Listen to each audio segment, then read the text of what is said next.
si ce compromis a eu lieu, c'est qu'il faut voir que quand même, le FLN recevait des armes de Tchécoslovaquie, de l'RDA, donc il était quand même dans une position. Et surtout, au niveau international, il avait besoin de la reconnaissance de l'URSS.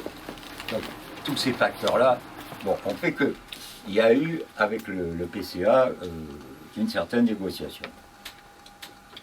Alors, la négo a été difficile, parce que le FLN, très hégémonique, on l'a vu par rapport aux messalistes, très hégémonique, demandait la dissolution du PCA dans le FLN.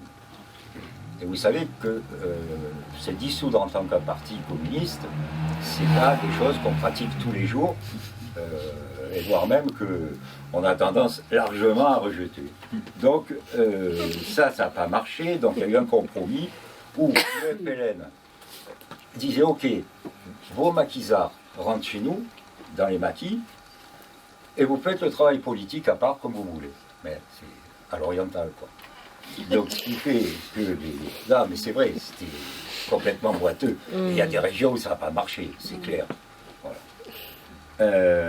Ce qui a facilité la négociation, ça il faut le savoir hein, quand même, c'est que il y a eu une action de résistance du PCA au moment des négos. C'est-à-dire qu'il y a le sergent Maillot. Hein Lieutenant, oui, le lieutenant Maillot, tu as raison, excuse-moi. Ouais, lieutenant. Le lieutenant Maillot a déserté avec un camion chargé d'armes pour créer un maquis rouge. Et bon, le maquis n'a pas duré longtemps. Hein. Il était accompagné d'un Espagnol de retour d'Espagne, Laban, Maurice Laban. Et d'autres, mais ils étaient 9, 10 quoi, ou 8, peu importe. Mais bon, ça n'a pas tenu longtemps.